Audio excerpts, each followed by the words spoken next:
Merci de votre fidélité. 19h à Tivin Diassa, dans la communauté rurale de Montréal et sur IGFM TV. Bonsoir Makia. Bonsoir Awa, asalaamaaleykum internet IGFM ak IGFM TV rawatina ñu nekk ca Sinthiou Malem ak Likunda xibaaru maraxi jot na léegi ñu dégtal leen ponk yi gën a fës.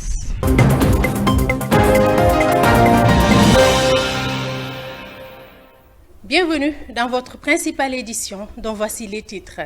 La commission des lois de l'Assemblée nationale s'est penchée ce mardi sur le projet de loi portant amnistie qui devrait être soumis demain mercredi à la plénière. Est-ce que cette loi pourrait être abrogée par une autre législature? Nous aurons la lecture de Thierno Bocoum, ancien parlementaire, sur cette question.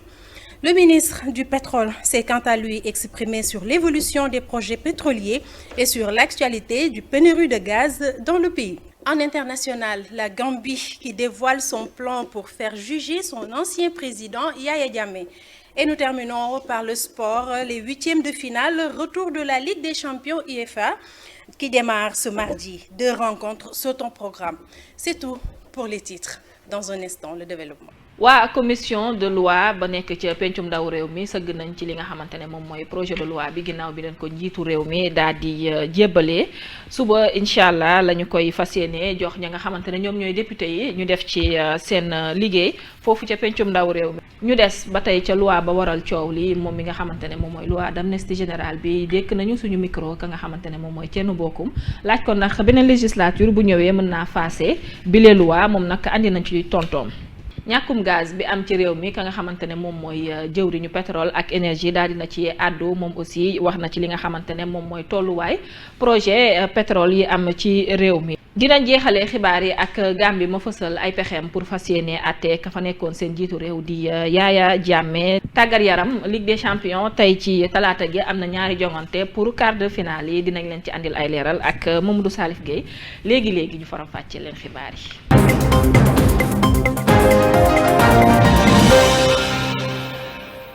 Bienvenue. La commission de loi de l'Assemblée nationale a adopté ce mardi le projet de loi portant amnistie qui devrait être soumis demain mercredi à la plénière. Une fois voté en plénière, le texte pourrait-il être attaqué ou abrogé par une autre législature?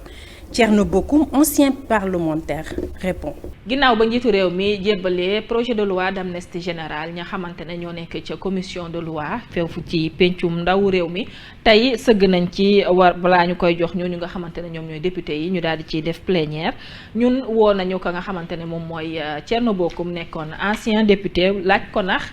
projet de loi bi mën nañu koo faase wala ñu daal di koy attaqué moom Thierno Bocoum andi na ci leeral ci micro Youssouf Sané. vote bi d'abord su amee rek loolu tekkiwul de loi bi am na loi bi mën nga ko yóbbu fii conseil constitutionnel parce que conseil constitutionnel mooy saytu xool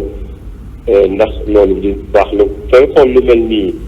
ndax leen goon ak constitution soo xoolee même loi d'amnistie bi bu mujj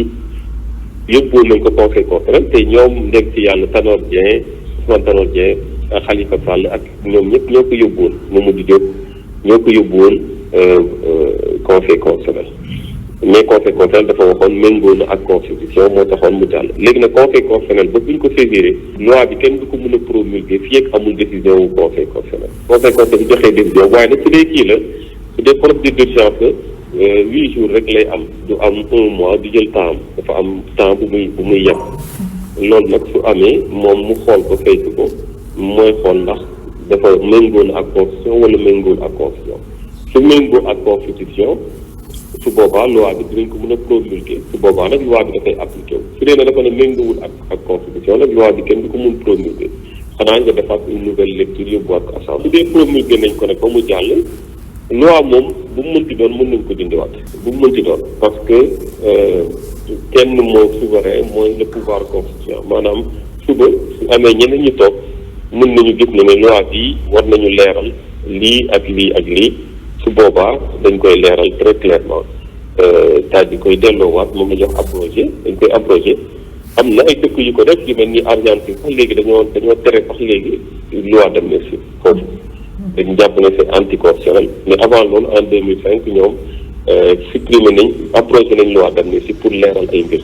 donc am na dëkk yu bëri yu koy def donc loolu lu muy tekki mooy effectivement lu mën a nekk la donte loi d'amnistie biir bi du loolu biir bi mooy nañ fàtte mais bii comme ni ngeen ko xamee fàtte bi moom day fekk ñu xam kan moo def jàpp na ne tey vérité am na si mbir ba ñu mën a wax fàtte. Toujours dans ce registre, Cheikh Alassane Sène, président de la coalition Jàmmi Réwmi, s'est dit lui favorable à cette loi d'amnistie. awa ci wàllum projet de loi d'amnistie boobu ka nga xamante ne nag moom mooy Cheikh Alassane Sène nekk njiitu coalition Jàmmi Réwmi moom nag nee na ànd na ci lool moom moo jàkkaarloo woon ak Arona Fall ñu déglu ko. suñu defee genèse u baale suñ ko tuddee rek dafa am réeroo dafa am ci ginnaaw ñu xool la loi d'amnistie yaa ngi dégg sax ay nit ñi ngi wax ne dil la mais ma ne que diloon démb mooy xam di lu tey loolu mooy benn ñaareel ba li ma gëm mooy suñu ko deful tey dañ ko defaat bis yi di ñëw balaa ca ñu def ko tey beneen ba ca topp mooy Rwanda entre les Hutus et les Tutsis il y a eu plus de 1 million de morts finalement dañoo dem toog ne nañu def une réconciliation nationale ñu waxante seen biir mu jafe lool nag ndaxte ci biir séance yooyu ñu doon waxtaan seen biir mel ni ñu doon def une thérapie collective am na ñoo xamante ne seen nañu nit mu reyoon seen baay am ñoo xam ne seen nañu nit mu reyoon seen yaay mais finalement ñu ne nañu doxante loxo mais ñoo def fekk ñu reyante ba noppi ñun nag li ma gëm mooy ak ku mun a jëriñ tey jii mooy suñu jàllee ci loolu ñi nga xamante ne dañ leen ko accordeel ak ñi ko accordé na ñëpp am dépassement nag ñu xam ne duñu ay noon ci suñu réew mii di réewu Sénégal réewu jàmm la ñun tamit li ma gëm mooy cette loi d'amnistie su fekkee ne moom la ñu ñar a jaar pour am définitivement jàmm ci suñu réew nanu ko def ba pare nag ñi nga xam ne ñoo ci ñàkkale seen alal mbaa ñu ñàkk ci seen bakkan wala seeni njaboot loru ci woon nañu fexe ba loi d'amnistie bi am tamit nu mu taxawee seeni wet ba ñu am ndàmpaay taxul ñu fàtte seen souffrance mais dina wane ne que ay symbole lañu de cette république que nous avons envie de construire sur des bases et des valeurs.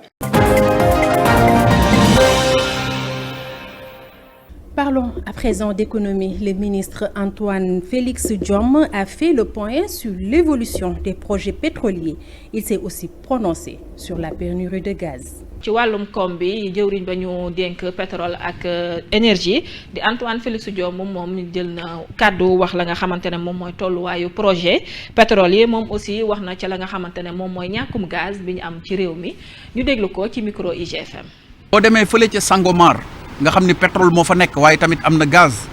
projet boobu moo gën a avancé téeméer boo jël ci li nga xam ni mooy liggéey bi juróom-ñeent fukki yi ak juróom daanaka noppi na yaakaar nañu ci xayma ak ci waxtaan ñi ñu ko seqal liggéey bi ni diggante weeru mai bii ñu jëm ak weeru juillet pétrole dina tàmbali génn suñu réew ñu commencé ko produire ñu koy wax le first oil. loolu it dox nañ ci ay jéego yu rëy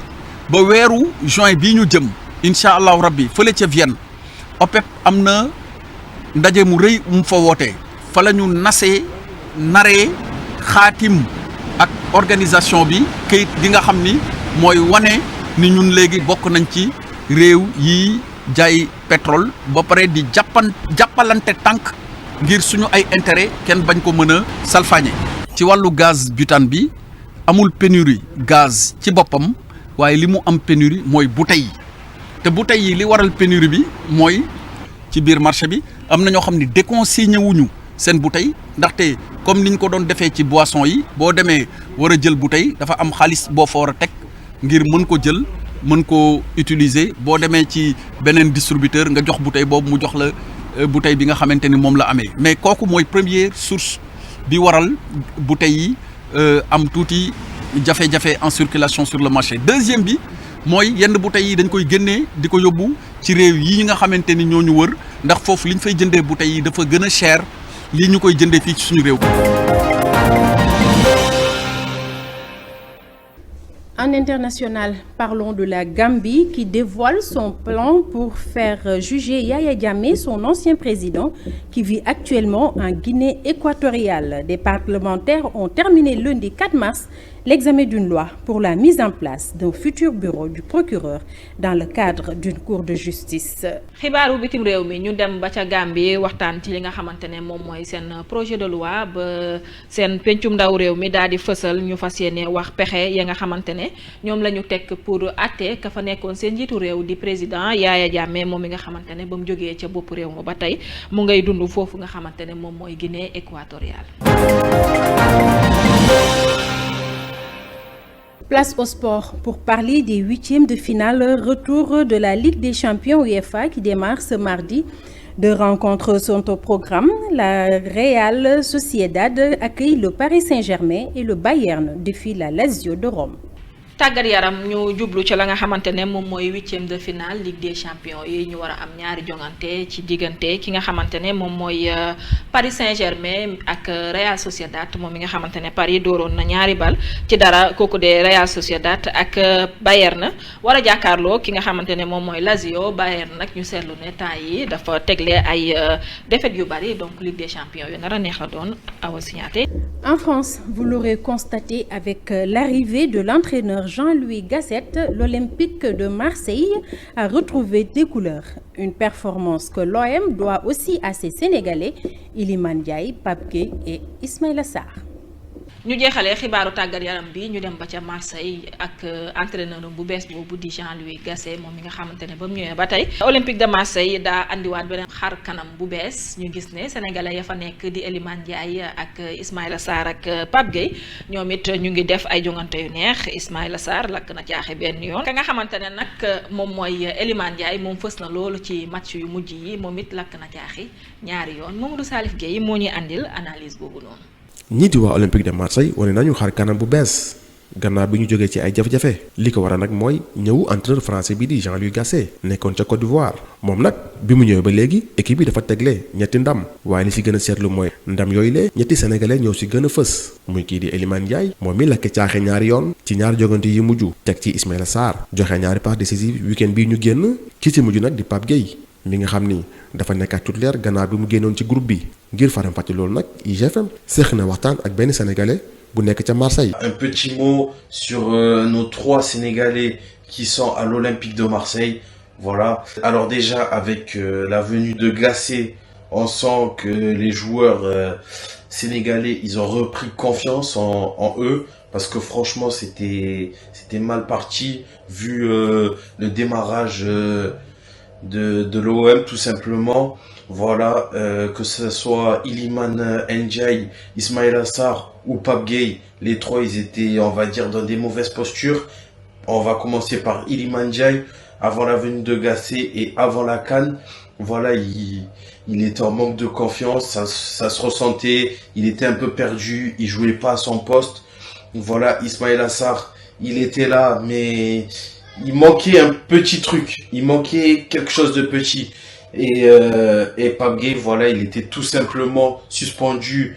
Donc là, l'arrivée de Gasset et l'après-CAN, ça leur a fait extrêmement du bien. Parce que déjà, Iliman Ndiaye, il joue à sa place. Et franchement, on sent qu'il a repris confiance en lui. Déjà, à la CAN, il a fait une très bonne CAN. Là, il revient avec l'OM. Il est tout simplement performant. Après, pour Ismaïla Sarr, on a vu, suite à son départ à la CAN, qu'il manquait un joueur qui prenait la vitesse et l'espace, et lui c'est ça qu'il fait. Là il est revenu, il a été dans l'équipe type de la dernière journée parce que il a fait ce qu'il savait faire et franchement ça nous fait plaisir et voilà quoi. Et pour Pape Gueye, on l'a vu vraiment que il a beaucoup bossé dans l'ombre parce que pendant la CAN ça a été l'un des meilleurs joueurs de l'équipe. Awa li mo nekkoon xibaar yi ngeen andiloon tey ci talaata gi. Merci Kia, chers internautes d'IGFM TV, c'était tout pour aujourd'hui et merci de nous avoir suivis. xibaar yaa ngay woy ci www.igfm.sn jaajëf.